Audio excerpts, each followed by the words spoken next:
ননদের জ্বালা বড় জ্বালা, ননদ চলে যাবে তাই ওর জন্য কিছু কেনাকাটা করার জন্য মার্কেটে চলে আসছি।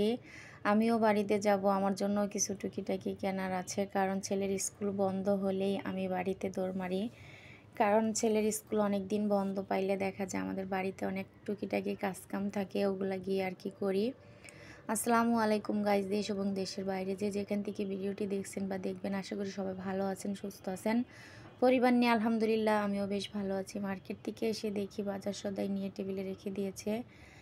এগুলা গোছগাছ করে রেখে রান্নাটা গুছিয়ে বসিয়ে দিলাম। আজকে রান্না করব ইলিশ মাছ দিয়ে দুন্দুল, ভেন্ডি ভাজি আর করলা ভাজি। তো এখন প্রতিদিনই আমি করলা ভাজিটা করার চেষ্টা করতেছি, কারণ হাজব্যান্ডের তো ডায়াবেটিস ধরা পড়ছে, করলা তিতা খেলে আর কি ভালো, এই কারণে সবসময় করলা ভাজি রাখার চেষ্টা করি। উনি কিন্তু ভালো থাকতে কখনোই করলা ভাজি খাইতো না, আর করলা ভাজির সাথে আমি সবসময় আলু দিয়ে ভাজি করতাম। আর এখন তো আলু ছাড়া ভাজি করি, তারপরে কত তিতা লাগে আল্লাহই জানে। তো এমনি তো আমার হাতে তেমন একটা তিতা লাগে না করলা, আর করলা তিতা আমার হাজব্যান্ডটা খেতে তেমন পছন্দ করতো না, এখন খাইতেছে আর কি বাধ্য হয়ে। তো আল্লাহ মানুষকে কখন কোন পরিস্থিতিতে রাখে কেউ কইতে পারে না, ভাগ্যের উপর সব কিছু নির্ভর করে। দুন্দুলের তরকারিতে তো একদমই পানি দেওয়া লাগে না, পানি উঠে যায়। তো রান্নাটা হয়ে গেছে, ধনিয়া পাতা দিয়ে নামিয়ে তারপর করলা ভাজিটা বসিয়ে দিলাম।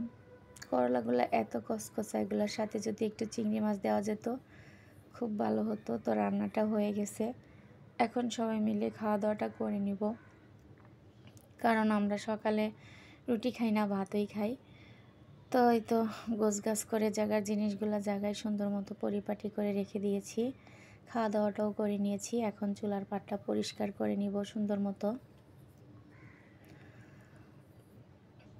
তো খাওয়া দাওয়ার পরে চুলার পাটটা পরিষ্কার করতেছি এই কারণে, যার কারণ অনেক বেশি খিদে পাইছিল। তো সকালবেলা দেখা যায় 10টা-11টার ছাড়া আর খাওয়াই হয় না, আর আমরা সব সময় ভাতই খাই, রুটি খেতে আমি পছন্দ করি না। কিন্তু হাজব্যান্ডের জন্য এখন 2 বেলা আমি রুটি বানাই, রাতে বানাই। তো উনি রাত একটা সকালে খেয়ে নেয়, তো যখন বাহিরে থাকে তখন আর সকালে খায় না। তারপরে এই তো দুপুরবেলা আবার জাম্বুরার ভর্তা খেয়ে নিলাম। আজকে কারেন্ট নাই বাসায়, খুবই কষ্ট হয়েছে। আর কালকে যে মার্কেট থেকে আনছি এগুলা ননদের, আর আমারগুলা টুকিটাকি পার্সোনাল জিনিস, ওগুলা তোমাদের সাথে শেয়ার করা হয় নাই। তো ননদেরগুলাই তোমাদের সাথে শেয়ার করতেছি। তো ভিডিওটা আজকের মতো এই পর্যন্তই ছিল। আর দেখো আমার ননদরা চলে যাইতেছে বাড়িতে, ব্যাগ ট্যাগ গুছিয়ে নিয়েছে। আল্লাহ হাফেজ।